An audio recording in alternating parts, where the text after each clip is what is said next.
Thank you, Michael. Welcome, everyone. As always, I guess going back through and reviewing last week's loss at Miami, it was a tough, hard-played game. I really thought both sides, again, our compliments and congratulations, Miami, to with the win.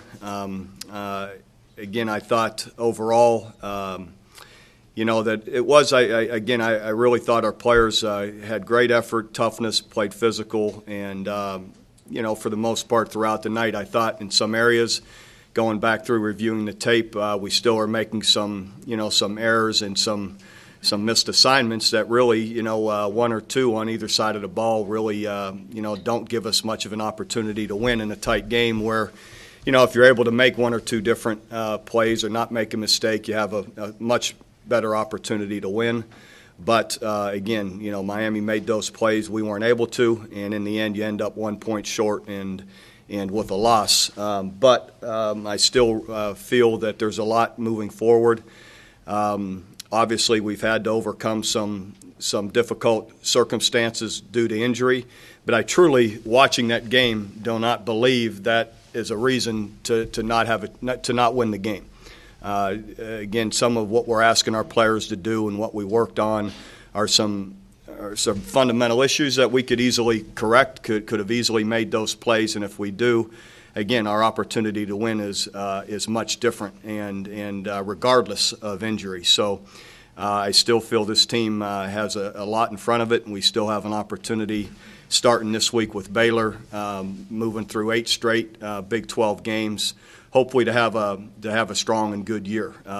Begins this week with Baylor. I guess finishing up some guys that had excellent games for us. Jeremy Beal had another outstanding day defensively. It was good to see Cameron Kinney, receiver, step up and make some really big catches. I thought our kickers really in kicking game overall was really pretty strong the other night, and the guys did really well. In particular, Tress Way with averaging 50 yards, a punt on 5 punts was pretty special. So, but then now moving on to Baylor's, Art Browse and his staff, they're 3-1, have really, they've done an amazing and great job there at Baylor. When you look at their team, in every category, statistically, they're better, they're improved.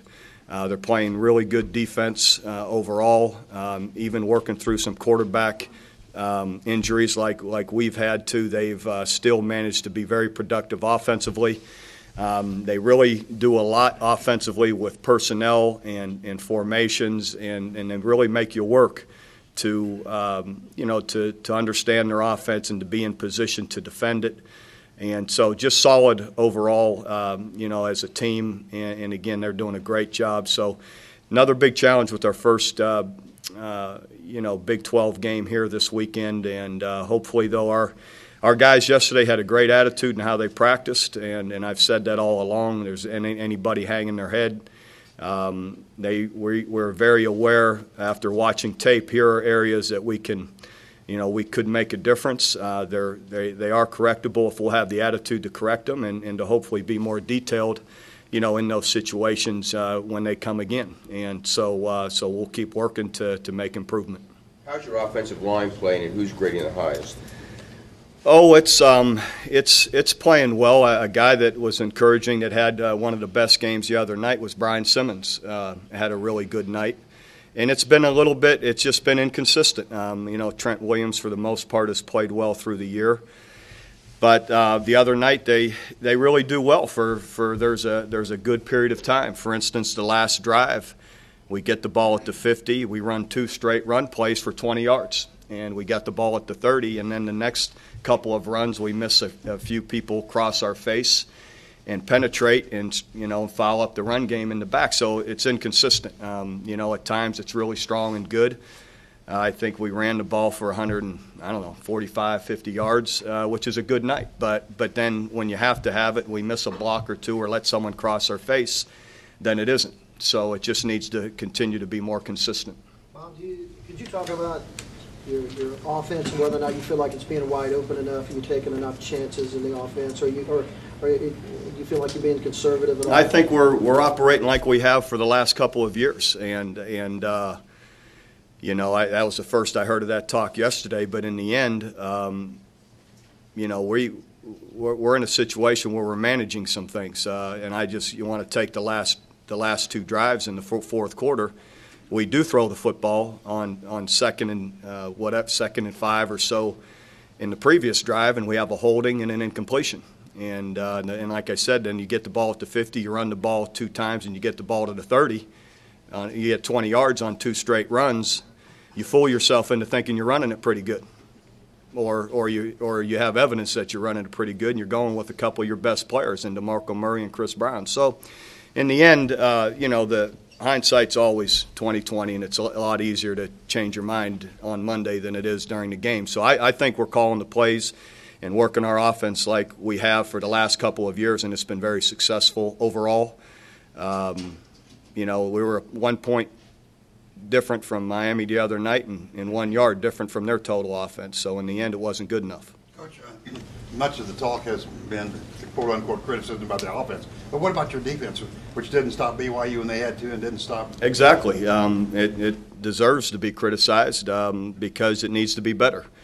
And I think, there's some critical third downs or some run plays there at the end that we have the box loaded and we don't make the plays that we need to make. So we've got to improve there as well to be able to get off the field in those situations and to have an opportunity to win the game. Bob, along that line, BYU was trying to pass the ball to get down the field to score.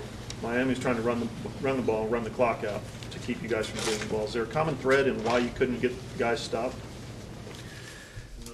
Well, no, because they're different. I mean, one's passing and one's running. It just gets down to the other night we have all the people you could put in there, and it gets down to missing tackles. You got to make tackles when you're in position to make them. Read plays out and put yourself in the proper gap. And a couple of instances like that, we don't do it, and then they run a boot pass that we need to defend better. So in the end, it's just it gets down to execution. Are guys getting excited by the moment? They're losing their focus on what they're supposed to execute because of the stage of the game, maybe? You can say that. I don't know. In the end, it doesn't much matter. It needs to be better. It needs, we need to be able to come through in those situations when we're in position to. One of the biggest topics is always defending the middle of the field, the passing game, the crossing game, whatever. Can you just talk about, the challenge of that, and you feel like that's been an issue with this defense a little bit? It's different times, it's different personnel. The one deep ball that they get, we're in straight man-to-man. If a guy decides that he's not going to cover him and he's going to come off and protect the corner route when he's supposed to be on him, there's no special design to that. You've got to stay on your guy.